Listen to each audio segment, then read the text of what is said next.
Le froid mordant de novembre me transperçait les os, comme si ma peau était de papier. Je pris une profonde inspiration et sentis l'air glacial de la montagne me brûler les poumons, tandis que la voiture progressait sur la route sinueuse, bordée de pins enneigés. Cette forêt semblait engloutir le peu d'espoir que je pouvais encore porter en moi. Mes mains tremblaient, non seulement à cause du froid, mais aussi de la peur qui grandissait à chaque kilomètre, nous rapprochant du territoire de la meute de la Lune. « On y est presque », dit mon père sans quitter la route des yeux.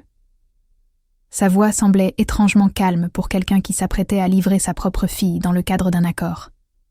Un accord dont je n'avais découvert l'existence que ce matin-là. Je serrai contre ma poitrine le petit médaillon d'argent qui avait appartenu à ma mère.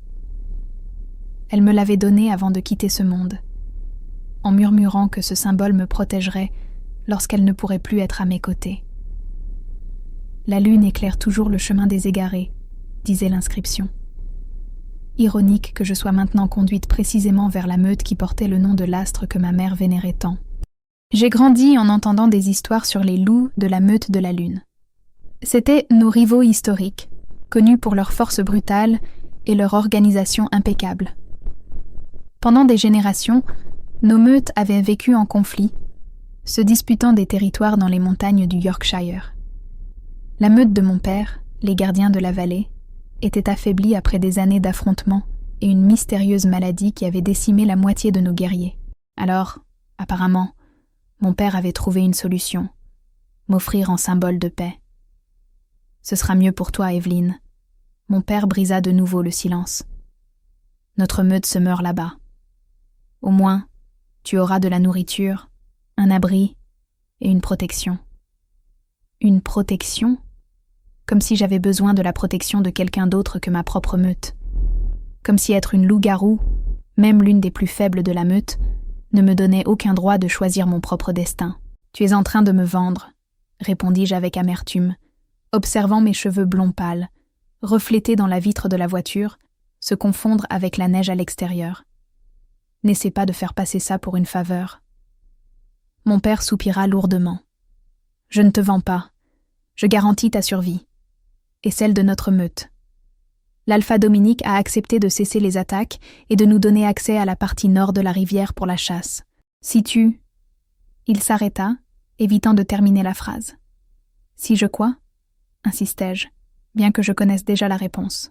« Si tu sers sa meute en tant que membre. Evelyne, tu es plus forte que tu ne le penses.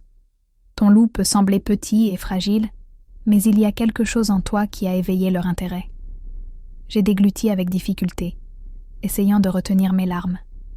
J'étais considérée comme défectueuse dans notre meute. Ma transformation était douloureuse et incomplète. Mon loup était trop petit, avec un pelage clair qui ne servait pas au camouflage, et je ne pouvais pas maintenir ma forme lupine plus de quelques heures. Quelle utilité aurais-je pour la puissante meute de la Lune ? La voiture s'arrêta enfin devant un imposant portail en fer forgé. 2 silhouettes massives s'approchèrent, des hommes aux larges épaules et aux expressions impénétrables. Des sentinelles. L'un d'eux se pencha à la fenêtre, son regard scrutant l'intérieur du véhicule jusqu'à se poser sur moi. Je vis ses narines se dilater légèrement, inhalant mon odeur. Quelque chose dans ses yeux changea pendant une seconde, mais il retrouva vite sa froideur professionnelle. « C'est l'offrande des gardiens ?» demanda-t-il d'une voix grave qui me noua l'estomac. « Ma fille, Evelyne, » répondit mon père, comme s'il faisait une simple présentation sociale et non comme s'il livrait sa fille unique comme une marchandise. Le portail s'ouvrit avec un grincement métallique qui sonna comme une sentence finale. Nous avançâmes sur un chemin privé, bordé d'arbres centenaires, jusqu'à atteindre un manoir en pierre qui ressemblait plus à un château médiéval. Plusieurs hommes et femmes étaient dispersés sur le terrain, certains sous forme humaine, d'autres en loups énormes. Tous s'arrêtèrent pour observer notre arrivée. L'air me manqua quand je sortis enfin de la voiture. Le vent glacial agita mes cheveux, tandis que je faisais face à ces regards curieux et, dans certains cas, hostiles. Je gardais le menton haut, refusant de montrer la terreur qui me rongeait les entrailles. Une femme d'âge mûr, aux cheveux sombres et au visage sévère, s'approcha. « Je suis Agatha, la bêta de la meute. Tu viens avec moi, » dit-elle, ignorant complètement mon père. Je me tournai pour lui faire face une dernière fois, cherchant le moindre signe de regret, le moindre indice qu'il pourrait changer d'avis. Nos regards se croisèrent un bref instant avant qu'il ne détourne les yeux, retournant à la voiture. « Père » appelai-je, détestant le tremblement dans ma voix. « Ne fais pas ça. » Il s'arrêta, la main sur la portière de la voiture. « Sois forte, Evelyne, comme ta mère l'aurait été. » Et puis, sans un mot de plus, il monta dans le véhicule et partit, me laissant seule au milieu d'étrangers qui ne me voyaient que comme une pièce dans un jeu de pouvoir. Agatha me saisit fermement le bras. « L'Alpha veut te voir immédiatement. » Je fus conduite à travers des couloirs de pierre éclairés par d'anciens lustres. Le manoir semblait un mélange surréaliste de forteresse médiévale et de confort moderne. De coûteux tapis persans couvraient le sol en pierre. Des œuvres d'art de grande valeur décorèrent les murs robustes. « Il est dans le grand salon », m'informa Agatha alors que nous approchions d'imposantes portes doubles. « Ne parle que si on t'interroge. Ne le regarde pas directement dans les yeux à moins qu'il ne te le permette. Et pour l'amour du ciel, contrôle ton odeur. Tu exhales la peur par tous les pores, comme si je pouvais contrôler ça. » Avant que je puisse répondre, les portes s'ouvrirent et je fus pratiquement poussée à l'intérieur d'un grand salon au plafond voûté. Au centre se trouvait une longue table en bois sombre, où une dizaine de personnes étaient assises, apparemment interrompues, au milieu d'une réunion.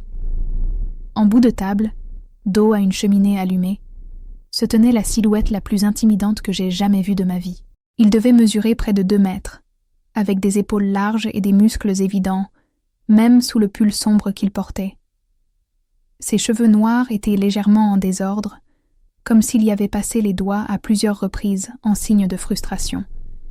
Mais ce furent ses yeux qui me capturèrent, d'un bleu si profond qu'il frisait le violet, contrastant avec sa peau bronzée et sa barbe naissante qui ombrait sa mâchoire définie. Lorsque nos regards se croisèrent, quelque chose d'étrange se produisit. Le salon entier sembla disparaître. Un bourdonnement emplit mes oreilles et je sentis mon loup intérieur s'agiter violemment comme jamais auparavant. La sensation fut si intense que je chancelai en arrière, perdant presque l'équilibre. L'homme, l'Alpha, parut également affecté. Je vis ses pupilles se dilater et ses doigts serrer le bord de la table avec une telle force que ses jointures devinrent blanches. Un instant, je crus voir une lueur dorée traverser ses yeux, signe de la présence de son loup. « Laissez-nous » ordonna-t-il, sa voix profonde résonnant dans le salon. Sans discuter, tous se levèrent et sortirent rapidement, y compris Agatha, qui me lança un regard indéfinissable avant de fermer les portes derrière elle. Je restai seule avec lui, le puissant roi Alpha de la meute de la Lune, l'homme à qui j'avais été vendue, Dominique. La simple pensée de son nom fit accélérer mon cœur d'une manière que je ne pouvais comprendre. « Approche-toi » ordonna-t-il. Sa voix était maintenant plus contenue, presque douce, mais portait toujours ce ton de commandement alpha indéniable qu'aucun loup ne pouvait ignorer complètement. Mes jambes obéirent automatiquement, me faisant avancer de quelques pas.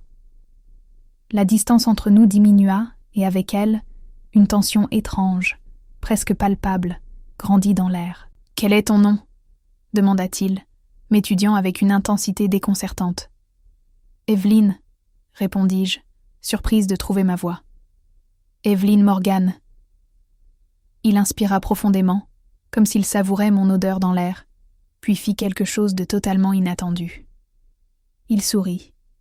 Un sourire contenu, presque imperceptible, mais qui transforma complètement son visage sévère. « Sais-tu pourquoi tu es ici, Evelyne Morgan ?»« Pour servir votre meute dans le cadre d'un accord de paix. » Répondis-je avec plus de courage que je n'en ressentais vraiment.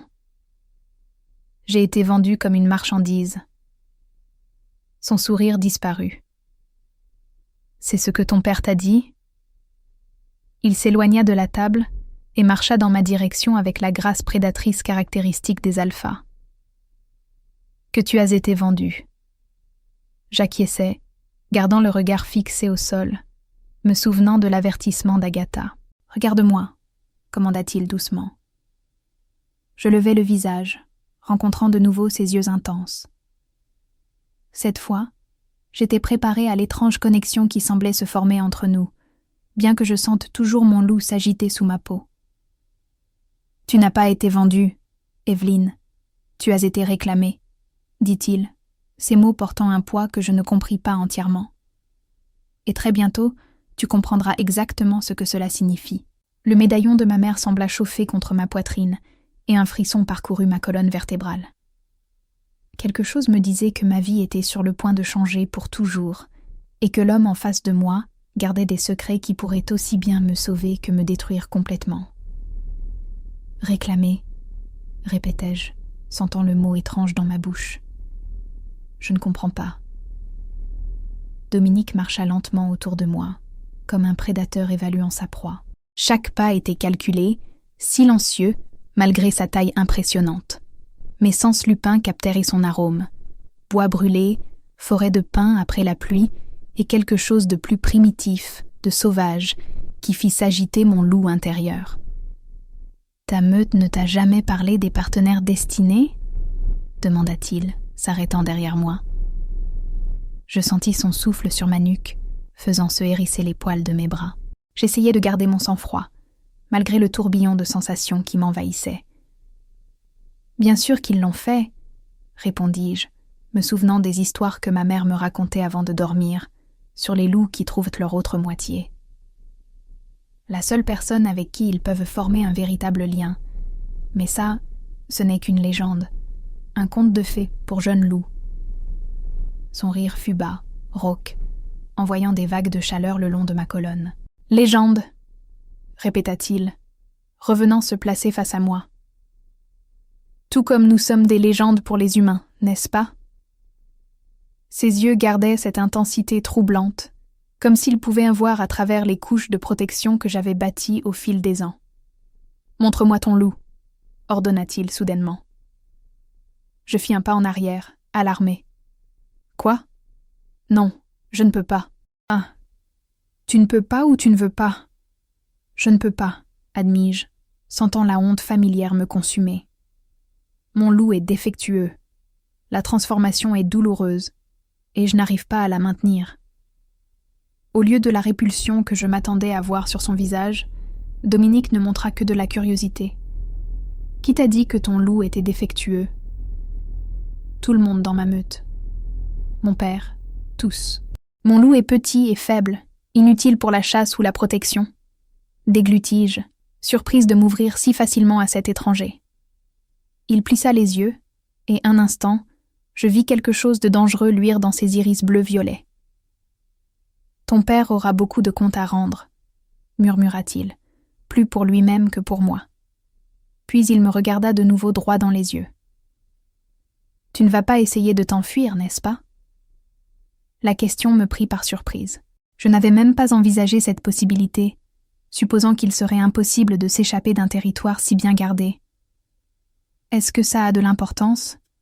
Vous me traqueriez si j'essayais. » Un sourire lent, presque prédateur, s'étala sur son visage.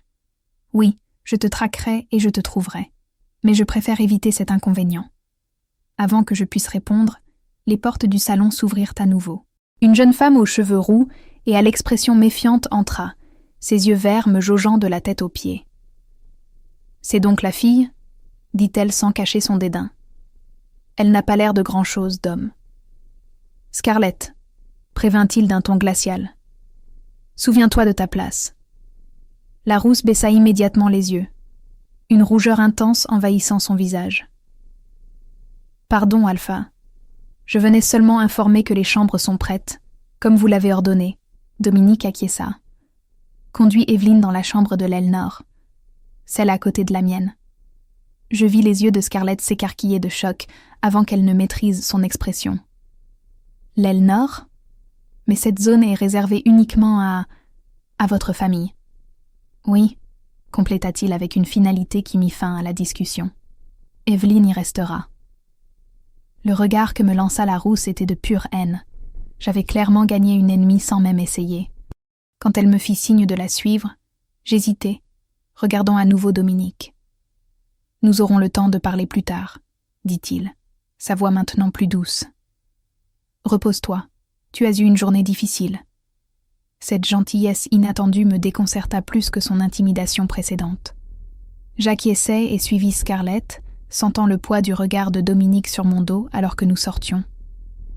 Nous marchâmes dans un silence tendu à travers les couloirs luxueux du manoir.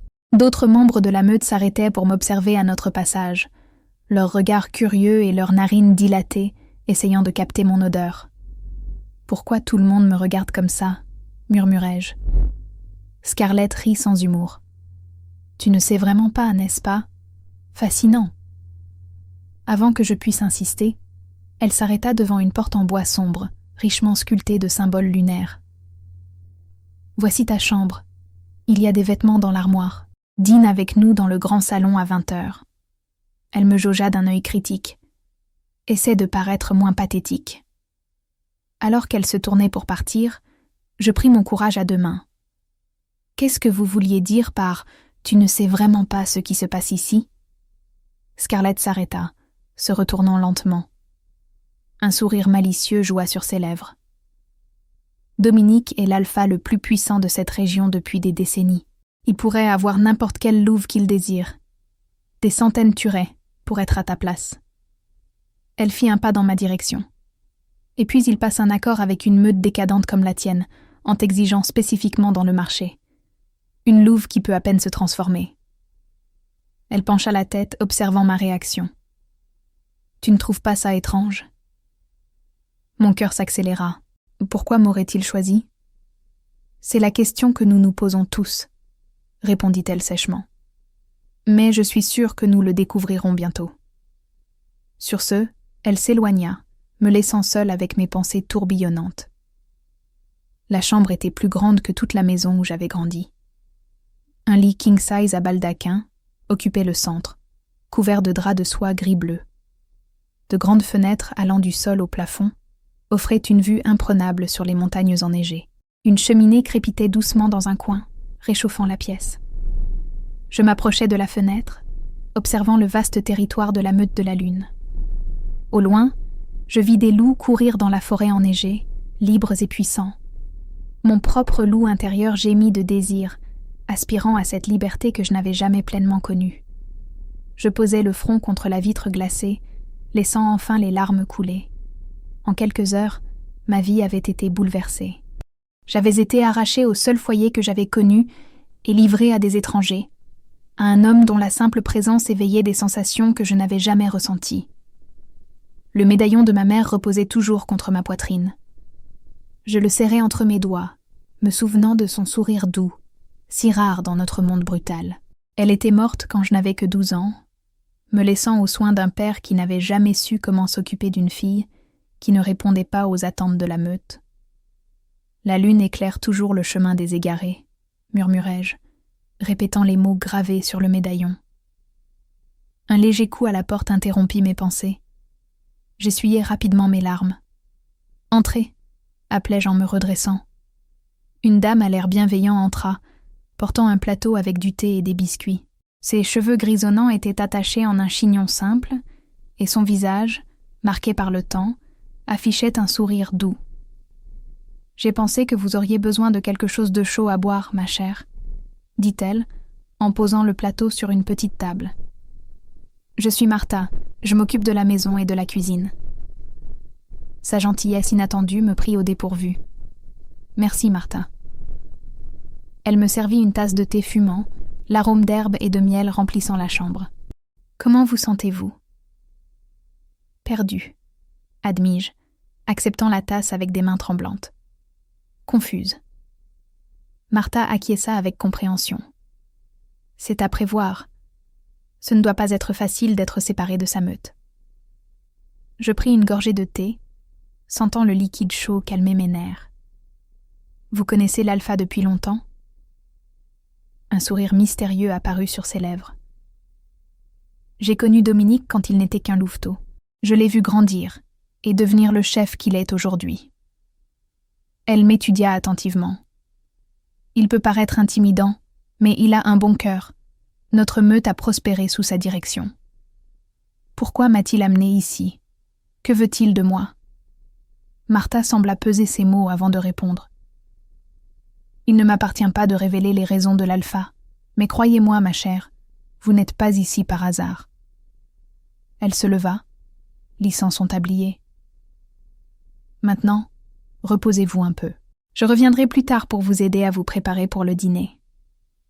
Après son départ, j'explorai la chambre, découvrant une salle de bain luxueuse avec une baignoire assez grande pour 2 personnes. Dans l'immense armoire, je trouvais des vêtements de différentes tailles, tous neufs, avec encore les étiquettes de boutiques chères. Je pris un long bain, essayant de laver la tension de la journée. Enveloppé dans un peignoir moelleux, je m'allongeai sur le lit, étonnamment confortable. Malgré toute l'anxiété, la fatigue me gagna et je m'endormis en serrant le médaillon de ma mère. Je rêvais d'une forêt de neige et d'un loup blanc courant aux côtés d'un énorme loup noir. Liberté, puissance et un sentiment d'appartenance que je n'avais jamais connu dans la vie réelle. Je fus réveillée en sursaut par des coups à la porte. Martha entra, apportant une robe bleu pétrole simple mais élégante. « C'est presque l'heure du dîner », expliqua-t-elle. « J'ai pensé que celle-ci vous irait bien. » Pendant qu'elle m'aidait à m'habiller et peignait mes cheveux clairs, je rassemblais mon courage pour affronter la meute réunie. « Y aura-t-il beaucoup de monde ?» demandai-je, sentant mon estomac se nouer de nervosité. « Juste le cercle restreint. Les bêtas, les principaux guerriers et quelques anciens, » répondit-elle, tressant mes cheveux avec des doigts habiles. « Ne vous inquiétez pas pour Scarlett ou quiconque essaierait de vous intimider. Vous êtes sous la protection directe de l'Alpha. » Cela semble rendre certains membres de la meute rancuniers. Martha rit doucement. La politique de meute a toujours été compliquée, surtout quand... Elle s'arrêta brusquement. Quand quoi? Ce n'est rien, ma chère. Elle fixa le médaillon de ma mère sur ma robe. Quelle amulette intéressante. Puis-je voir? J'hésitais avant d'enlever le médaillon et de le lui donner. Martha l'étudia avec intérêt, ses yeux s'écarquillant légèrement en lisant l'inscription. « Cela appartenait à votre mère ?»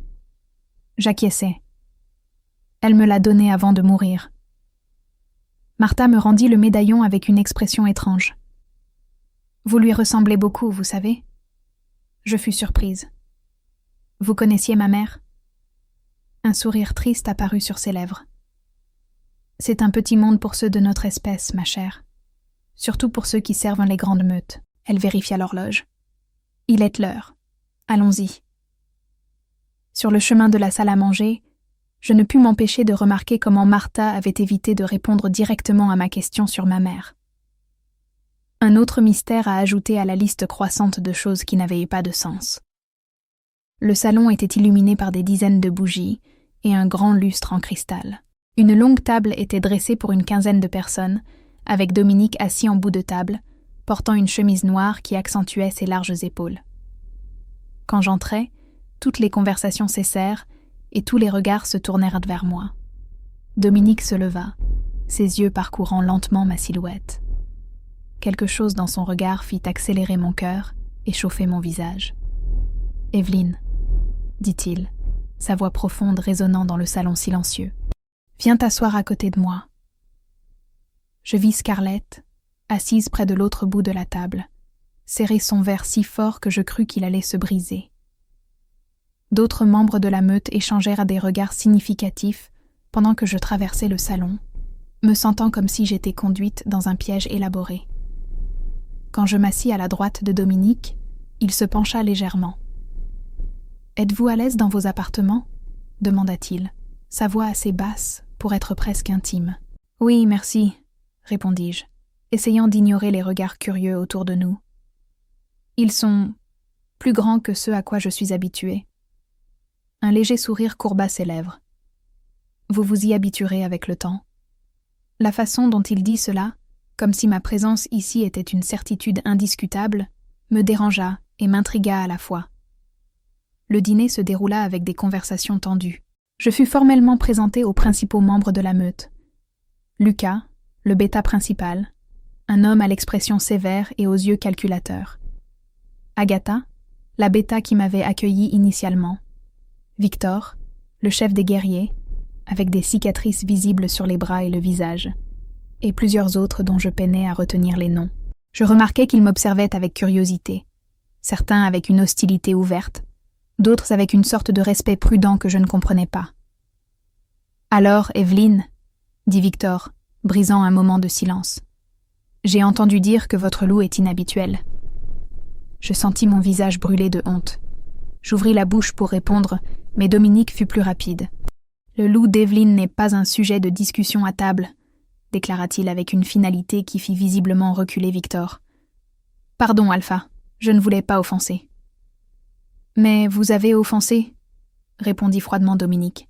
« Et pas seulement Evelyne, mais moi aussi. » Un silence pesant s'abattit sur la table. Je vis Lucas, le bêta, observer l'interaction avec un intérêt calculateur, tandis que Scarlett dissimulait à peine un sourire malicieux. « Pardonnez-moi, » dis-je, me surprenant moi-même. Mais je suis fatiguée d'être traitée comme un objet de curiosité ou de pitié. Je regardai directement Victor. Oui, mon loup est petit et j'ai du mal à me transformer complètement. Non, je ne sais pas pourquoi votre alpha m'a amené ici. Si quelqu'un le découvre, s'il vous plaît, faites-le moi savoir. Mon petit discours fut accueilli par des expressions choquées. Personne ne s'attendait à ce que la fragile offrande de paix ait le courage de parler ainsi. Dominique, à côté de moi, ne montra aucune réaction, mais je perçus une lueur différente dans ses yeux, quelque chose de proche de la fierté. Martha, qui servait du vin à table, me sourit discrètement avant de se retirer. Lucas se racla la gorge, brisant le silence inconfortable. Peut-être est-il temps d'expliquer à notre invitée exactement pourquoi elle est ici, Alpha. Tous les regards se tournèrent vers Dominique, qui semblait étrangement calme. « Tout en son temps, Lucas, » répondit-il, ses yeux ne quittant jamais les miens. « D'abord, Evelyne doit apprendre à connaître nos coutumes, notre meute, comprendre qui nous sommes. Ensuite, nous pourrons discuter du reste. » Cette réponse énigmatique ne fit qu'intensifier ma curiosité et mon appréhension. Qu'est-ce qui m'attendait exactement dans cet endroit étrange, au milieu de ces gens qui semblaient en savoir plus sur moi que moi-même?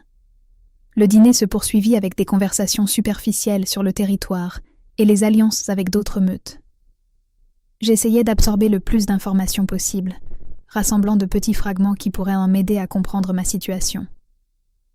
La meute de la Lune était clairement puissante. Ils contrôlaient un vaste territoire dans les montagnes et avaient des accords avec 3 autres meutes plus petites de la région. Le nom de Dominique était prononcé avec un mélange de peur et de révérence, même par ses bêtas. Evelyne. La voix grave de Dominique interrompit mes pensées. Je levai les yeux et m'aperçus que le dîner était terminé.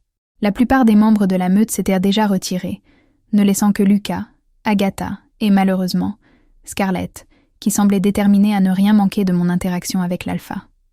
« J'aimerais vous montrer quelque chose, » poursuivit Dominique en se levant et en tendant la main, « si vous êtes disposé à m'accompagner. » Ce n'était pas vraiment une demande, je m'en rendis compte.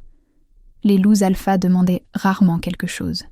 Ils ordonnaient, mais son ton contenait une gentillesse inattendue qui me rendit curieuse. « Bien sûr, » répondis-je en acceptant sa main. Ses doigts se refermèrent sur les miens, chauds, forts et étonnamment doux. Un frisson parcourut mon corps au contact, et mon loup intérieur s'agita de nouveau, aspirant à quelque chose que je ne comprenais pas entièrement. Dominique me conduisit à travers les couloirs du manoir jusqu'à une lourde porte en chêne, gardée par 2 guerriers qui s'inclinèrent légèrement à notre passage. Un escalier en colimaçon en pierre nous mena à ce qui semblait être une tour. Plus nous montions, plus le froid devenait intense, jusqu'à ce qu'il ouvre une dernière porte, révélant une plateforme circulaire ouverte. Nous étions au sommet du manoir, avec une vue à couper le souffle sur les montagnes environnantes. Le ciel était étonnamment dégagé pour une nuit d'hiver, et le croissant de lune déversait sa lumière argentée sur le paysage enneigé. La beauté du décor me laissa momentanément sans voix. « C'est mon endroit préféré », dit Dominique, gardant une distance respectueuse pendant que j'absorbais la vue. « Je viens ici pour réfléchir, pour me connecter avec mon loup, pour me souvenir de qui je suis et de mon but. » Je le regardais, confuse par cette révélation personnelle. « Pourquoi me montrez-vous cela ?» Il fit quelques pas en avant, posant les mains sur le parapet en pierre. La lumière de la lune soulignait les plans anguleux de son visage, le transformant presque en une créature mythique. « Parce que je veux que tu comprennes quelque chose sur moi avant de te le dire, » répondit-il, le regard fixé sur les montagnes lointaines. « Je suis né pour être alpha. J'ai été entraîné depuis l'enfance à diriger, à protéger, à être fort quand les autres faibliraient. Je n'ai jamais eu le choix. » Il se tourna pour me faire face, ses yeux bleu-violet reflétant la lumière lunaire. « Tout comme tu n'as jamais eu le choix de venir ici. » Je croisai les bras, soudainement consciente du froid mordant. « La différence, c'est que votre absence de choix vous a apporté le pouvoir. La mienne m'a transformée en marchandise. » À ma grande surprise, Dominique rit. Un son grave et authentique qui révéla brièvement un homme différent derrière le masque d'autorité impénétrable. « Tu as du cran, Evelyn Morgan. Je doute que quiconque dans ta meute l'ait jamais vraiment vu. » Il s'approcha, enleva son manteau et le posa sur mes épaules. La chaleur de son corps imprégnait encore le tissu, m'enveloppant comme une étreinte. « Mais je commence à croire que ta force ne réside pas dans la taille de ton loup, mais dans le feu qui brûle en toi. » Son compliment inattendu me prit au dépourvu, tout comme la gentillesse du geste. Le manteau était trop grand pour moi, mais incroyablement confortable, portant son odeur de bois et de forêt après la pluie. « J'ai connu ta mère, » dit-il brusquement, m'observant attentivement. Mon cœur faillit s'arrêter. « Quoi ?» Colleen Morgan, une louve au pelage aussi blanc que la neige, intelligente, perspicace, forte d'une manière que peu comprenaient. Il tendit la main, touchant légèrement le médaillon que je portais. « C'est elle qui t'a donné ça, n'est-ce pas ?» J'acquiesçai, incapable de parler, sentant le contact de ses doigts, contre ma peau, à travers le fin métal du médaillon. « Ta mère n'était pas originaire de la meute de la vallée, » continua-t-il. « Elle venait d'une lignée ancienne, une famille de loups blancs qui servèrent de conseillers et de guérisseurs pour les meutes les plus puissantes. » « Comment savez-vous cela ?» réussis-je enfin à demander, ma voix à peine un murmure. Mon père n'a jamais parlé de sa famille. Il a seulement dit qu'elle était une louve solitaire qui avait rejoint la meute avant de m'avoir. Dominique soupira, ses yeux ne quittant jamais les miens. Ton père a menti sur beaucoup de choses, Evelyn. Colleen était ma conseillère avant de s'enfuir avec Robert Morgan. La révélation me frappa comme un coup physique. Ma mère avait travaillé pour l'alpha de la meute de la Lune. Comment était-ce possible ? Je ne comprends pas. Si elle travaillait pour vous, pourquoi s'est-elle enfuie ? Pourquoi a-t-elle rejoint une meute plus faible ? Par amour peut-être, répondit Dominique, une note amère dans sa voix. Ou peut-être parce qu'elle a prédit quelque chose qui l'a effrayée. Colleen avait le don de clairvoyance. Elle pouvait entrevoir des fragments du futur. C'est en partie ce qui faisait d'elle une conseillère si précieuse. Mes jambes fléchirent et je dus m'appuyer sur le parapet. Tout ce que je pensais savoir sur mes parents, sur ma propre histoire, s'effondrait. « Elle ne m'a jamais rien dit de tout ça, » murmurai-je, me sentant trahi. « Et mon père, pourquoi aurait-il menti ?» Dominique s'approcha, son grand corps bloquant le vent glacial. Peut-être pour te protéger, ou peut-être parce qu'il craignait ce qui arriverait si tu connaissais la vérité sur ta lignée. Il hésita, comme s'il pesait ses prochains mots. T'es-tu déjà demandé pourquoi ton loup est blanc, alors que tous dans la meute de la vallée ont un pelage sombre ? En fait, je n'y avais jamais pensé. Mon loup était considéré comme si défectueux que sa couleur semblait n'être qu'un défaut de plus parmi tant d'autres. Les loups blancs sont rares, Evelyn. Spéciaux. Dans l'Antiquité, ils étaient considérés comme sacrés, des messagers directs de la déesse Lune. Il toucha doucement mes cheveux blonds clairs. Ta mère était la dernière d'une lignée de loups blancs, jusqu'à ta naissance. Je sentis ma respiration s'accélérer, tandis que les pièces commençaient à s'assembler. C'est pour ça que vous m'avez amené ici, à cause de la lignée de ma mère ? Dominique secoua lentement la tête. En partie. Mais il y a plus, bien plus. Il me prit gentiment par les épaules. Le sens-tu? Cette connexion entre nous, depuis le premier moment où nos regards se sont croisés? Je ne pouvais pas le nier. Depuis cet instant dans le salon, quelque chose avait changé en moi, comme si un fil invisible avait été noué entre nous, m'attirant constamment dans sa direction. « Qu'est-ce que c'est ?» demandai-je, la voix tremblante. « C'est le lien, » répondit-il simplement. Le lien qui se forme entre des partenaires destinés. Les mots flottaient dans l'air glacial entre nous. Partenaires destinés. La rare connexion mystique que certains loups-garous expérimentaient. Un lien qui transcendait le choix conscient, unissant deux âmes qui se complétaient parfaitement. Je fis un pas en arrière, sentant la panique monter. Non, ce n'est pas possible. Je ne voulais pas y croire non plus, admit Dominique, n'essayant pas de réduire la distance que j'avais imposée. Un alpha ne trouve généralement pas sa partenaire dans une autre meute, et encore moins dans une meute rivale. Mais quand j'ai reçu la nouvelle que Robert Morgan était disposé à négocier un accord de paix, quelque chose m'a dit de t'inclure dans le marché. « Alors vous m'avez vraiment acheté, » dis-je amèrement. « Je t'ai protégé, » corrigea-t-il, une lueur féroce dans les yeux. Ta propre meute te traitait comme inférieure, comme défectueuse, alors qu'en réalité, tu portes un héritage puissant.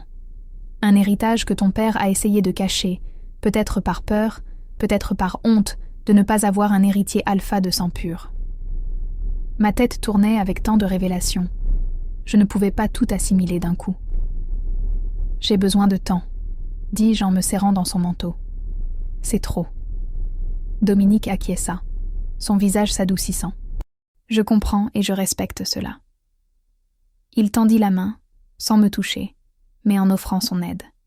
« Rentrons. » Il commence à faire plus froid. J'hésitai avant d'accepter à nouveau sa main.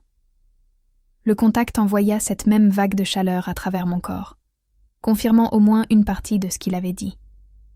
Il y avait quelque chose entre nous, quelque chose de puissant et de primitif qu'aucun de nous ne contrôlait complètement.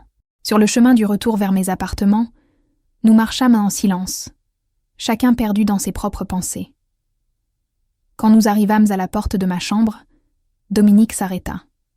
« Une dernière chose, Evelyne, » dit-il, son ton maintenant plus formel. « Demain, c'est la pleine lune. » Je sentis un nœud dans mon estomac. Les nuits de pleine lune étaient toujours difficiles pour moi. Le besoin de se transformer devenait presque insupportable. Mais les tentatives se terminaient généralement par une douleur atroce et un échec. « Je sais que ta transformation est douloureuse, » continua-t-il. « Mais j'aimerais que tu essaies sous ma supervision. Je crois que je peux t'aider. » J'ai dégluti. « Comment ? » Le lien entre partenaires peut renforcer les deux loups. Ma présence, mon énergie, peut aider ta transformation. Il hésita. « Je ne veux pas te mettre la pression, mais je pense que tu serais surprise de ce que tu es capable de faire, ici, sous la lune de la meute qui aurait dû être la tienne depuis le début. » Ces paroles éveillèrent une étincelle d'espoir que je ne m'étais pas permise de ressentir depuis des années. Et s'il avait raison ? Et si mon loup n'était pas défectueux, juste déplacé ? J'y réfléchirai, répondis-je sans rien promettre. Dominique acquiesça, semblant comprendre mon hésitation. « Repose-toi bien, Evelyne Morgan. » Il se pencha légèrement, son visage proche du mien un bref instant. « Rêve de la lune. » Puis il partit, me laissant le cœur battant et l'esprit rempli de questions. J'entrai dans la chambre et m'adossai à la porte fermée, toujours enveloppé dans son manteau, son odeur m'entourant comme la promesse de quelque chose que j'osais à peine nommer. Cette nuit-là, je rêvais de nouveau du loup blanc et du loup noir courant côte à côte à travers la neige, libres sous l'éclat de la lune. Mais cette fois, le rêve continua. Les loups s'arrêtèrent au sommet d'une falaise, hurlant ensemble en parfaite harmonie.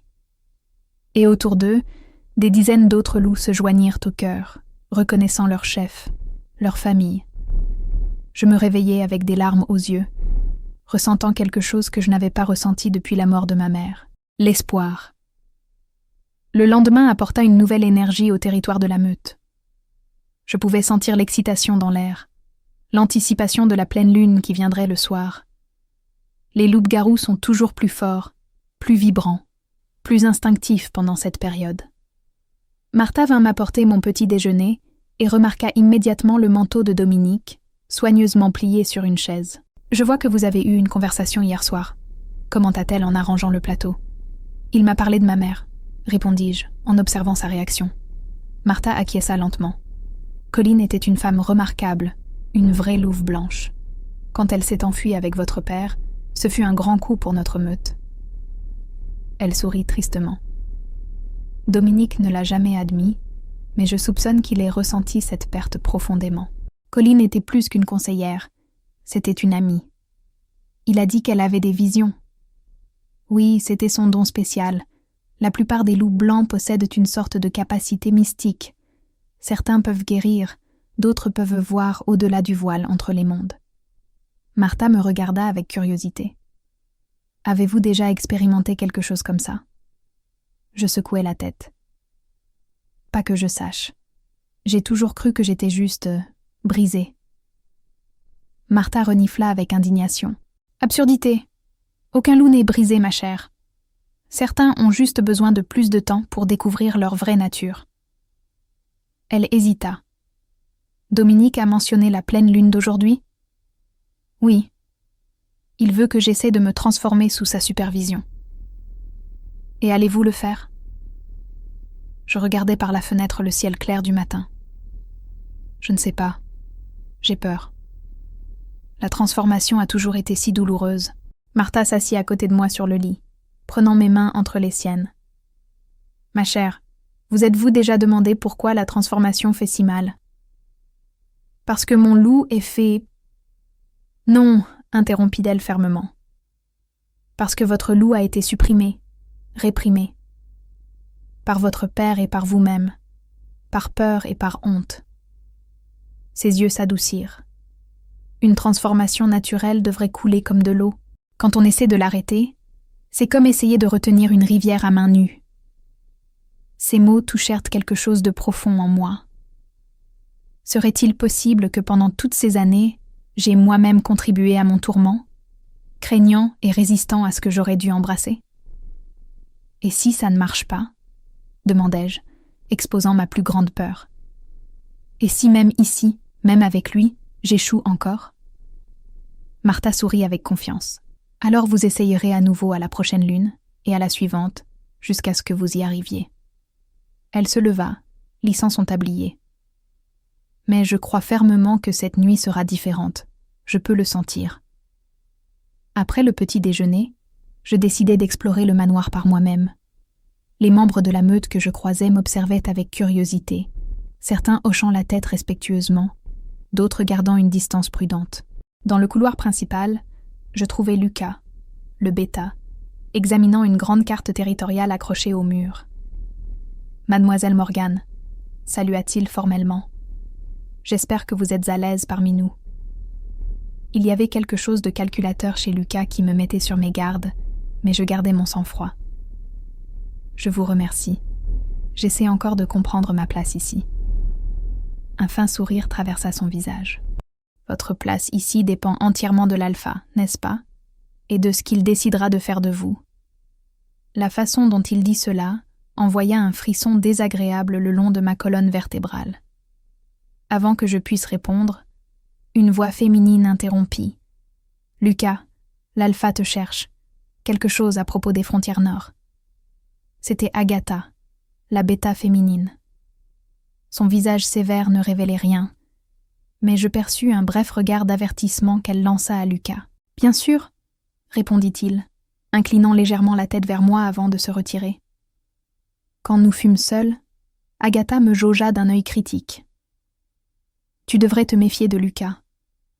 Il a longtemps servi comme bêta par intérim, espérant devenir le prochain alpha si Dominique ne trouvait pas de partenaire.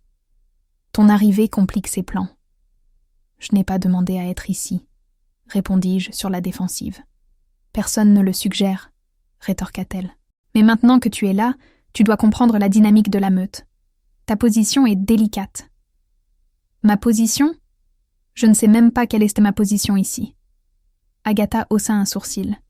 « L'alpha ne t'a pas expliqué pourquoi il t'a amené, J'hésitais, incertaine de ce que je devais révéler. Il a mentionné quelque chose à propos de partenaires destinés, mais ça semble si... improbable. Improbable, compléta Agatha avec un léger sourire. Crois-moi, c'est exactement ce que j'ai pensé quand il a annoncé qu'il allait chercher la fille de Colline chez les gardiens de la vallée. Elle fit un pas en avant, baissant la voix. Mais je n'ai jamais vu Dominique réagir à quelqu'un comme il a réagi à toi. Au moment où tu es entré dans ce salon, quelque chose a changé en lui. Ces mots confirmaient ce que j'avais moi-même ressenti, mais c'était encore difficile à croire complètement. Et si ce n'est que de l'attirance, de l'alchimie, quelque chose de normal? Agatha rit, un son étonnamment musical venant d'une femme si sévère. Normal. Rien n'est normal avec les partenaires destinés, ma chère. C'est rare. Sacré. Elle pencha la tête, m'étudiant. Participeras-tu au rituel de la pleine lune ce soir? Rituel? La course de la lune. Toute la meute se transforme et court ensemble sous la lumière de la pleine lune. C'est libérateur. Son regard s'adoucit momentanément. Dominique a mentionné que tu avais des difficultés avec la transformation. Si tu décides de participer, je serai là pour t'aider. Parfois, une louve a besoin des conseils d'une autre louve. L'offre d'aide me surprit, surtout venant de quelqu'un qui semblait si froide au départ. Merci, répondis-je sincèrement. Je vais y réfléchir. Elle acquiesça brièvement avant de s'éloigner, me laissant avec encore plus de choses à considérer. Le reste de la journée passa dans un flou de préparatifs pour la nuit de la pleine lune. J'observais de ma fenêtre les membres de la meute monter un grand feu de joie au centre du territoire, préparant ce qui semblait être un festin élaboré. Alors que le soleil commençait à se coucher, je sentis l'agitation familière sous ma peau, mon loup répondant à l'appel de la lune qui surgirait bientôt à l'horizon. Normalement, ce serait le moment où je m'enfermerais dans ma chambre chez mon père, luttant contre la transformation jusqu'à m'endormir, épuisée et vaincue. Mais aujourd'hui, quelque chose était différent. L'agitation n'était pas seulement inconfortable, il y avait une anticipation en elle, un désir que je ne pouvais ignorer complètement. Un léger coup à la porte interrompit mes pensées. Martha entra, apportant une simple robe en coton blanc. « Pour le rituel », expliqua-t-elle en la posant sur le lit. Facile à enlever avant la transformation. Je regardais la robe, sentant le poids de la décision devant moi. Je n'ai pas encore décidé si je vais participer. Martha sourit, comme quelqu'un qui sait quelque chose que les autres ignorent. La robe sera là si vous décidez. Et, ma chère, elle prit à nouveau mes mains. Souvenez-vous du médaillon de votre mère. La lune éclaire toujours le chemin des égarés. Peut-être que ce soir est la nuit où vous trouverez enfin le chemin du retour. Quand Martha partit, je restai à regarder la robe blanche pendant de longues minutes. La lune commençait déjà à poindre à l'horizon. Je pouvais sentir son appel à travers la fenêtre, comme un murmure ancien dans mon sang. Mon loup s'agitait de plus en plus sous ma peau. Je pris ma décision. J'enfilai la simple robe de coton blanc qui tomba sur mon corps, comme une seconde peau. Dans le miroir, mon reflet semblait appartenir à une autre personne. Des cheveux blonds détachés encadrant un visage déterminé, le médaillon de ma mère brillant contre le tissu blanc. Je quittai la chambre et suivis le son lointain des voix et des tambours venant du centre du territoire. La nuit était étonnamment claire pour l'hiver, et la pleine lune, immense et argentée, montait majestueusement dans le ciel. En arrivant dans la clairière centrale, je m'arrêtai, momentanément impressionné. Un grand feu de joie crépitait, projetant des ombres dansantes sur des dizaines de membres de la meute réunis. Certains s'étaient déjà transformés en loups magnifiques, tandis que d'autres restaient sous forme humaine, discutant et se préparant pour le rituel. Mon arrivée ne passa pas inaperçue. Les conversations diminuèrent progressivement, tandis que je marchais vers le feu, me sentant exposé sous tant de regards. « Tu es venu », la voix profonde de Dominique derrière moi me fit me retourner. Il ne portait qu'un simple pantalon sombre, son torse nu révélant des muscles définis et quelques cicatrices anciennes, marques de batailles passées. Ses yeux bleu-violet reflétèrent les flammes, mais c'était l'éclat doré de son loup qui se détachait en eux. « J'ai décidé d'essayer, » répondis-je, étonnamment calme malgré le tourbillon intérieur. Un sourire sincère illumina son visage. « J'en suis heureux. » Il tendit la main. « Viens, le rituel est sur le point de commencer. » J'acceptai sa main, et il me conduisit au centre de la clairière.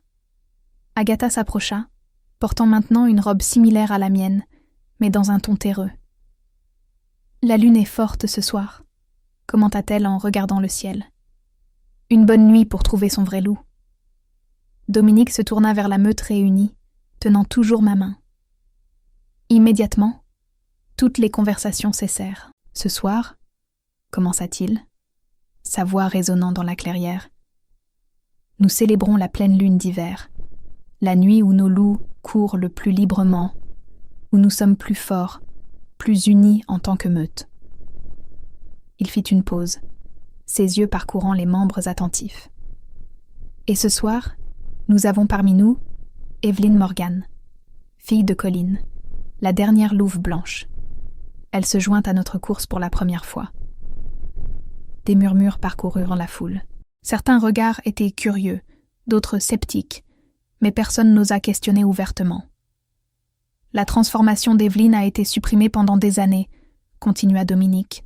« Ce soir, en tant que meute, nous offrirons notre force, notre soutien, pour qu'elle puisse enfin embrasser pleinement son loup intérieur. » Mon cœur s'accéléra. Je ne m'attendais pas à cette annonce publique, cette déclaration qui me plaçait au centre de l'attention. Agatha s'avança. « Comme le veut la tradition, nous commencerons par le cercle de force. » À ma grande surprise, la meute commença à former un grand cercle autour du feu. Dominique me plaça au centre, à ses côtés. « Qu'est-ce qui se passe ?» murmurai-je, sentant la panique monter. « Fais-moi confiance, » répondit-il à voix basse. « L'énergie de la meute peut aider ta transformation. C'est un rituel ancien. » Lucas s'approcha, ne portant plus qu'un short. Son corps musclé tendu comme s'il se contenait. « Alpha, êtes-vous sûr de cela ? Utiliser le cercle de force pour une louve qui ne fait même pas officiellement partie de notre meute, c'est... » « Ne remets pas en question mes décisions, Lucas, » interrompit Dominique, sa voix calme mais chargée d'une menace voilée. « Evelyn est sous ma protection. Cela suffit. » Lucas recula, mais le regard qu'il me lança était loin d'être amical. Je réalisai alors qu'il y en avait d'autres dans la meute qui partageaient sa méfiance, y compris Scarlett, qui observait tout depuis un coin, ses yeux verts brillants de ressentiment. Les tambours recommencèrent, plus intenses maintenant. Agatha et 3 autres femmes se positionnèrent aux points cardinaux du cercle. « Quand tu sentiras la lune à son apogée, » murmura Dominique près de mon oreille, « ne lutte pas contre la transformation. Laisse-la couler. Ton loup sait quoi faire. Il l'a toujours su. » Le rythme des tambours s'accéléra, se mêlant au battement de mon cœur. La lune était maintenant haute dans le ciel, déversant sa lumière argentée sur le cercle. Je sentis ma peau picoter. Mes os commençaient à élancer avec la pression familière du changement. Normalement, ce serait le moment où la panique prendrait le dessus, où je lutterais contre la douleur imminente. Mais cette fois, les paroles de Martha et de Dominique résonnaient dans mon esprit. Ne pas lutter, laisser couler. Je fermais les yeux, et pour la première fois de ma vie, je m'abandonnais complètement à l'appel de la lune, au murmure de mon loup. La transformation commença comme toujours, une chaleur intense se propageant dans mon corps, mes os commençant à se réarranger. J'attendis la douleur aiguë qui suivait toujours, mais à la place, je sentis quelque chose de différent. Une vague d'énergie provenant du cercle autour de moi, m'enveloppant comme un cocon protecteur. J'ouvris momentanément les yeux et vis les membres de la meute, les mains tendues dans ma direction, leurs yeux brillants du reflet doré de leur loup. Dominique était à mes côtés, sa présence solide et réconfortante, ses yeux ne quittant jamais les miens. « Laisse faire, » murmura-t-il. « Je suis là. » Et puis, soudain, quelque chose se rompit en moi, comme un barrage cédant à la pression de l'eau. La transformation s'accéléra, mais sans l'agonie habituelle. Au lieu de la douleur, je sentis une libération.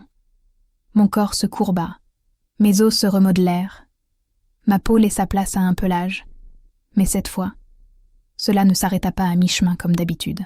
La transformation se poursuivit, complète et fluide, jusqu'à ce que je me retrouve sur 4 pattes, ma vision plus nette, mes sens explosant de nouvelles odeurs et de nouveaux sons. Un silence stupéfait s'abattit sur la clairière. Je regardai mon propre corps et vis ce qui avait choqué tout le monde. Mon pelage était d'un blanc pur, presque luminescent sous la lumière de la lune.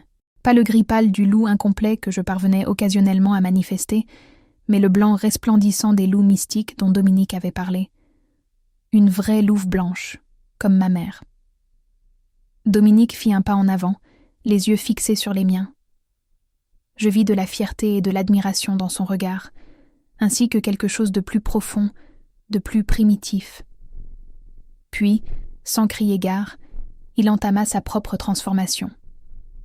Elle fut rapide et puissante. En quelques secondes, là où se tenait l'homme se trouvait maintenant un énorme loup noir, plus grand que tous ceux que j'avais jamais vus. Ses yeux, toujours de cette teinte unique bleu-violet, rencontrèrent à nouveau les miens. Un par un, les autres membres de la meute commencèrent aussi à se transformer, jusqu'à ce que la clairière soit remplie de loups de différentes couleurs et tailles. Mais aucun n'était blanc comme moi. Aucun n'était noir et aussi imposant que Dominique. Le grand loup noir s'approcha lentement de moi, respectant mon espace, me permettant de m'habituer à ma nouvelle forme. Je réalisais que pour la première fois, je ne ressentais aucune gêne ni faiblesse sous ma forme lupine. Au contraire, je me sentais forte, puissante, complète. Dominique toucha brièvement mon museau avec le sien, un geste de reconnaissance, d'acceptation.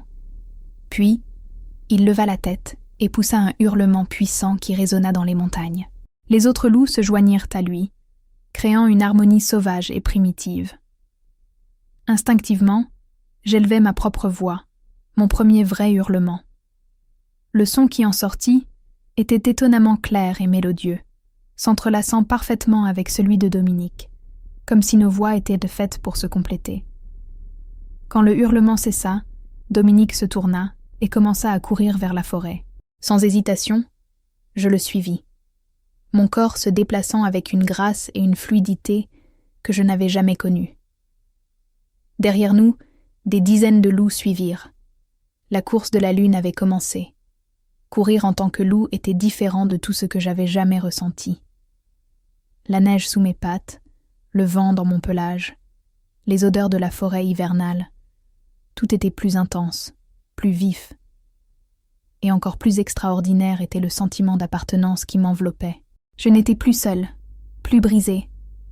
Je faisais partie de quelque chose de plus grand, une meute, une famille. Dominique courait devant moi, ralentissant parfois pour s'assurer que je le suivais, me guidant à travers le territoire que je commençais maintenant à sentir comme le mien. Ensemble, nous avons gravi des collines, traversé des ruisseaux gelés, exploré d'anciennes grottes imprégnées de l'odeur des générations de loups qui nous avaient précédés. À un moment donné, nous nous sommes arrêtés au sommet d'une falaise qui offrait une vue imprenable sur la vallée en contrebas. Baignée par la lumière de la lune, la meute nous entourait, gardant une distance respectueuse. Dominique me regarda, ses yeux de loup transmettant plus que les mots ne pourraient jamais le faire. « Tu es chez toi maintenant », semblait-il dire. « C'est ta place, à mes côtés. » Et pour la première fois de ma vie, je sentis que c'était vrai, que j'avais enfin trouvé ma place dans le monde, que j'étais enfin complète. La lune brillait intensément au-dessus de nous, éclairant le chemin sur lequel je m'étais perdue si longtemps, exactement comme ma mère l'avait promis. La course de la lune dura des heures. Nous suivîmes d'anciens sentiers entre les pins enneigés, traversâmes des ruisseaux gelés, explorâmes des grottes qui gardaient l'odeur des générations passées. Mon corps de loup semblait infatigable, comme pour compenser toutes les années où il avait été réprimé. Dominique resta toujours proche, touchant occasionnellement mon museau avec le sien, ou me guidant à travers des territoires inconnus, avec une douceur surprenante pour un loup si puissant. La meute nous suivait, respectant le leadership naturel qui émanait de nous deux ensemble. Lorsque nous retournâmes enfin dans la clairière, la lune commençait à descendre à l'horizon. Un par un, les membres de la meute reprirent leur forme humaine, épuisés, mais visiblement satisfaits de la course. J'hésitais, craignant que la transformation inverse ne soit aussi douloureuse qu'avant. Dominique, déjà sous forme humaine, s'approcha de moi. Il était nu, mais sans aucune honte. Pour les loups-garous, la nudité après la transformation était naturelle. « Le retour est plus facile », dit-il doucement, s'agenouillant devant moi. « Pense à ta forme humaine, visualise-la. Ton corps connaît le chemin du retour. » Je fermais mes yeux de loup et me concentrais, imaginant mon corps humain. La transformation vint, douce et fluide, comme l'eau retournant à la mer. En quelques secondes, j'étais agenouillée dans la neige, tremblante, non de douleur, mais d'une pure émotion bouleversante. Dominique m'enveloppa immédiatement d'une couverture que quelqu'un avait apportée. « Tu as réussi », murmura-t-il, la fierté évidente dans sa voix. Ta première transformation complète et consciente. Des larmes coulèrent sur mon visage. C'était incroyable. Je n'ai jamais rien ressenti de tel. Il écarta une mèche de cheveux de mon visage, avec une délicatesse surprenante. Ce n'est que le début, Evelyne. Tu as enfin trouvé ton vrai loup. Martha s'approcha, apportant des vêtements pour nous deux. Venez, ma chère. Vous devez vous réchauffer et vous reposer. La première course complète demande toujours beaucoup au corps. Nous retournâmes au manoir, où un repas chaud nous attendait dans le grand salon. L'atmosphère était différente. Les membres de la meute, qui me regardaient auparavant avec méfiance, montraient maintenant un respect prudent. Beaucoup s'approchèrent pour offrir des mots de bienvenue, acceptant apparemment ma présence d'une manière qu'ils n'avaient pas faite auparavant. Agatha s'assit à côté de moi, pendant que je dévorais un ragoût riche et chaud. « Impressionnant », commenta-t-elle. « Peu de loups-garous réussissent une transformation aussi parfaite à leur première véritable tentative. J'essaye encore de comprendre ce qui s'est passé, avouai-je. Pourquoi était-ce si différent cette fois-ci ? Plusieurs raisons, répondit-elle, son ton professionnel mais non sans gentillesse. Le cercle de force a fourni une énergie supplémentaire. Tu étais sur le bon territoire, sous la bonne lune. Et... Elle hésita brièvement. Tu avais ton partenaire à tes côtés. Je levai les yeux et croisai le regard de Dominique de l'autre côté du salon, qui discutait avec quelques guerriers. Comme s'il sentait mon regard, il se tourna et nos yeux se rencontrèrent. Le lien entre nous parut presque physique à cet instant, un fil invisible vibrant d'énergie. « Le lien des partenaires », murmurai-je. « C'est réel, n'est-ce pas ?» Agatha suivit mon regard. Aussi réel que la lune au-dessus de nous, et tout aussi puissant. « Yé !» Elle prit une gorgée de vin avant de continuer. « Dominique t'a attendu longtemps, Evelyne, plus que tu ne l'imagines. »« Que veux-tu dire ?» Elle sembla réfléchir à ce qu'elle devait révéler. « Ce n'est pas mon histoire à raconter. Mais disons que ton chemin et le sien étaient destinés à se croiser bien avant aujourd'hui. » Elle se leva. « Repose-toi. Les prochains jours seront intéressants. » Après le repas, Martha me raccompagna à mes appartements. J'étais épuisée, mais étrangement énergisée en même temps. « Votre mère serait si fière, » dit Martha en m'aidant à préparer un bain chaud. De voir sa fille embrasser pleinement son héritage de louve blanche. J'entrai dans l'eau parfumée, sentant mes muscles se détendre. « Martha, vous connaissiez bien ma mère, n'est-ce pas ?» La vieille dame soupira, s'asseyant sur le bord de la baignoire. Colline et moi avons grandi ensemble. J'étais l'apprentie guérisseuse de la meute quand elle servait de conseillère au père de Dominique, puis à Dominique lui-même. Pourquoi s'est-elle enfuie ? Dominique a dit que c'était peut-être par amour ou à cause de quelque chose qu'elle avait prédit. Martha choisit ses mots avec soin. Colline a eu une vision peu avant de partir. Elle ne m'a jamais dit exactement ce qu'elle avait vu, mais cela l'a profondément troublée. Quelques semaines plus tard, elle a disparu lors d'un voyage diplomatique. Nous avons découvert plus tard qu'elle avait rejoint la meute de la vallée et épousé mon père, complétai-je. Oui. Robert Morgan était l'émissaire de la meute de la vallée à l'époque. Ils ont dû se rencontrer lors des négociations. Je digérais lentement cette information. Ma mère avait donc abandonné sa position, sa meute, à cause d'une vision et par amour pour mon père. Martha sourit tristement. L'amour peut nous faire prendre des décisions inattendues, ma chère. Mais je soupçonne que la vision a été la véritable raison. Colline n'était pas impulsive. Tout ce qu'elle faisait avait un but. Je me souvins du médaillon, de ses dernières paroles pour moi. Il y avait quelque chose que ma mère savait, quelque chose d'important qui expliquerait peut-être tout cela. « Reposez-vous maintenant », dit Martha en se levant. « Demain sera un autre jour important. » Je m'endormis rapidement, mon corps cédant à la fatigue de la première transformation complète. Mes rêves furent vifs, des fragments de souvenirs de la course, le sentiment de liberté, le lien avec Dominique, et étrangement, des images de ma mère dont je ne me souvenais pas consciemment. Elle me souriait, tenant le médaillon, murmurant quelque chose que je ne pouvais pas tout à fait entendre. Je me réveillais en sursaut à l'aube, avec une certitude inexplicable. Je devais voir la chambre de ma mère, l'endroit où elle avait vécu avant de quitter la meute de la Lune. Quelque chose me disait que j'y trouverais des réponses. Je m'habillai rapidement et sortis dans le couloir. Le manoir était encore silencieux. La plupart des membres de la meute se reposaient probablement après la nuit de pleine lune. Je n'avais aucune idée de l'emplacement de l'ancienne chambre de ma mère, mais quelque chose m'attirait vers la partie la plus ancienne du bâtiment. Je suivis cet instinct, descendant des escaliers et parcourant des couloirs jusqu'à atteindre une aile qui semblait moins utilisée. Une porte en bois sombre au bout du couloir attira mon attention. Elle portait des sculptures de loups et de lunes similaires à mon médaillon. J'hésitais avant de toucher la poignée, sentant que j'étais sur le point de franchir plus qu'une simple porte. C'est ici qu'elle vivait. La voix de Dominique derrière moi me fit sursauter. Je me retournai et le trouvai à quelques pas, vêtu seulement d'un pantalon, le torse encore nu. Ses cheveux étaient en désordre, comme s'il venait lui aussi de se réveiller. « Comment savais-tu que je serais ici ?» demandai-je. Un petit sourire courba ses lèvres. Le lien. J'ai senti ton agitation, ta quête. Il s'approcha, s'arrêtant à mes côtés devant la porte. C'était la chambre de ta mère pendant près d'une décennie.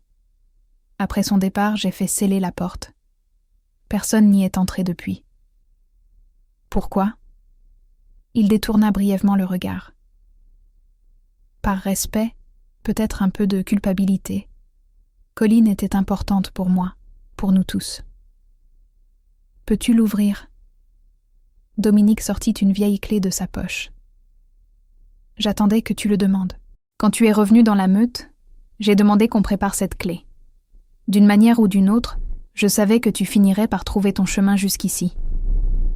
Il déverrouilla la porte et la poussa lentement. La chambre était poussiéreuse, mais étonnamment bien conservée. C'était une grande pièce circulaire, faisant partie d'une des tours du manoir. De grandes fenêtres laissaient entrer la lumière dorée de l'aube, éclairant des étagères remplies de livres anciens, des tables couvertes de cartes et de parchemins, et un lit simple mais confortable dans un coin. J'entrai lentement, sentant la présence de ma mère comme si elle venait de partir. Son odeur, faible après tant d'années, flottait encore dans l'air. Lavande et quelque chose de plus sauvage, de lupin. Elle était la conseillère principale, expliqua Dominique, restant respectueusement à l'entrée. Cette chambre lui servait à la fois d'appartement et de lieu de travail.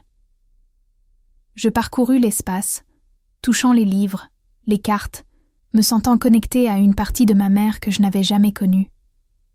Sur une table d'appoint, je trouvai une petite boîte en bois sculptée du même symbole que mon médaillon. « Qu'est-ce que c'est ?» demandai-je, mes doigts traçant la sculpture. Dominique s'approcha. « Je ne sais pas. Je n'ai jamais rien ouvert ici. Comme je l'ai dit, la chambre a été scellée après son départ. » Les mains tremblantes, je soulevai le couvercle de la boîte. À l'intérieur se trouvait un journal en cuir, quelques pierres de cristal et une enveloppe jaunie avec mon nom écrit dans la calligraphie élégante que je reconnus comme étant celle de ma mère. « Elle a laissé quelque chose pour moi », murmurai-je en prenant l'enveloppe. « Ouvre-la », m'encouragea doucement Dominique. « Elle voulait que tu la trouves. » L'enveloppe contenait une lettre et une petite clé ancienne. Je dépliai le papier avec soin, sentant le poids des mots que ma mère avait écrits des années auparavant. « Ma chère Evelyne, si tu lis ceci, alors mes visions se sont confirmées. Tu as retrouvé ton chemin vers la meute de la lune, vers ton vrai foyer. Je sais que tu dois avoir beaucoup de questions, beaucoup de confusion sur les choix que j'ai faits en quittant cette meute. Ce n'était ni par peur, ni par lâcheté, mais par amour. Non seulement pour ton père, mais surtout pour toi, ma fille. J'ai eu une vision de ton avenir, du rôle que tu jouerais dans le destin des meutes. Je t'ai vue comme la dernière louve blanche, unissant ce qui était divisé, apportant l'équilibre là où il n'y avait que conflit. Mais j'ai aussi vu le danger. Si tu avais grandi dans la meute de la lune, tu aurais été trop exposée, trop vulnérable avant d'être prête. Je devais te protéger, te donner le temps de grandir loin des yeux de ceux qui craindraient ton pouvoir. Le médaillon que je t'ai donné n'est pas seulement un souvenir, c'est une clé. Utilise-le avec la clé dans cette enveloppe pour ouvrir le compartiment secret derrière la peinture du loup blanc. Là, tu trouveras mon héritage complet. Toutes mes connaissances, mes visions, la vérité sur ta lignée et ton destin. Evelyne, tu es née pour de grandes choses. Ta connexion avec Dominique n'est pas une coïncidence. Elle fait partie d'un plan plus vaste, tissé par les dieux de la lune bien avant nous. Sois forte, ma fille. Fais confiance à ton loup intérieur et souviens-toi toujours. La lune éclaire toujours le chemin des égarés. Avec tout mon amour, ta mère, Colline. Des larmes coulaient sur mon visage quand j'eus fini de lire. Dominique resta silencieux, respectant mon moment de connexion avec la mère que j'avais perdue si tôt. Elle savait, murmurai-je enfin, le regardant. Elle savait que je reviendrais ici, que je te trouverais. Dominique acquiesça lentement. Colline avait le don de clairvoyance le plus puissant que j'ai jamais connu. Si elle a prédit cela, il hésita. Alors il y a plus dans notre connexion que le simple lien des partenaires. Je regardais autour de moi dans la chambre, cherchant la peinture mentionnée dans la lettre. Je la trouvai accrochée au-dessus de la cheminée. Un magnifique portrait d'un loup blanc hurlant à la lune, incroyablement similaire à ce que j'étais devenue la nuit précédente. Je m'approchai de la peinture, tenant le médaillon dans une main et la petite clé dans l'autre. Derrière moi, je sentis Dominique observer attentivement. Je commençai, incertaine de la procédure à suivre. « Le médaillon », suggéra-t-il. « Essaie de l'insérer quelque part dans le cadre. » J'examinai le cadre orné et trouvai un petit renfoncement circulaire qui semblait de la taille exacte du médaillon. Je le pressai contre l'espace et entendis un léger déclic. Une petite serrure apparut, glissant hors du cadre. Les doigts tremblants, j'insérai la clé et la tournai. La peinture pivota sur le côté, révélant un compartiment caché dans le mur. À l'intérieur se trouvait une boîte en bois plus grande et plus ornée que la première. Je la sortis avec précaution et la posai sur la table.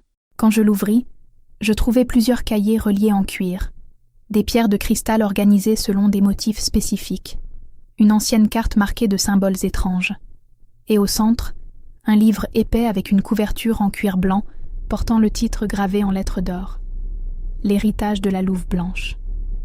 « Le livre sacré de ta lignée », murmura Dominique en s'approchant lentement. Je pensais qu'il avait été perdu depuis des générations. Je touchai la couverture avec révérence. Elle a gardé tout ça pour moi, sachant qu'un jour j'en aurais besoin. Dominique posa une main sur mon épaule. Cela change beaucoup de choses, Evelyne. Le retour de l'héritage de la louve blanche à la meute de la lune. Il sembla choisir ses mots avec soin. Il y a d'anciennes prophéties à ce sujet. Je me tournai pour lui faire face. Quelle prophétie? Que lorsque la dernière louve blanche reviendrait et s'unirait à l'alpha noir, une nouvelle ère commencerait pour notre peuple. Ses yeux rencontrèrent les miens, intenses et vulnérables d'une manière que je n'avais jamais vue. Evelyne, depuis la première fois que j'ai entendu parler de toi, la fille de Colin, quelque chose en moi l'a su. Et quand nous nous sommes rencontrés hier dans ce salon, quand nos regards se sont croisés, le lien, complétai-je, a été instantané. Oui. Il prit mes mains dans les siennes, son contact envoyant cette même vague de chaleur à travers mon corps. Je ne t'ai pas amené ici seulement pour un accord politique. Je t'ai ramené à la maison, là où tu aurais toujours dû être, à mes côtés. Les mots de ma mère dans la lettre, les révélations, la transformation de la nuit précédente, tout commençait à former une image plus grande. Je n'avais pas été vendue à une meute rivale. J'avais été réclamée par mon partenaire destiné, ramenée au foyer qui aurait dû être le mien depuis le début. Nous avons besoin de temps, dis-je, regardant les documents que ma mère avait laissés, pour comprendre tout cela, ce que cela signifie pour nous, pour les meutes. Dominique acquiesça avec compréhension. Nous aurons tout le temps nécessaire. Il hésita brièvement avant de continuer. Mais il y a une chose que je dois te demander maintenant, Evelyne. Je levai les yeux vers lui, sentant mon cœur s'accélérer face à l'intensité de son regard. Acceptes-tu de rester ? Non pas dans le cadre d'un accord, non pas comme une obligation, mais par ton propre choix, comme ma partenaire, mon égale, ma reine ? La question flotta entre nous, chargée de sens. Je pensais à tout ce qui s'était passé au cours des dernières 24 heures.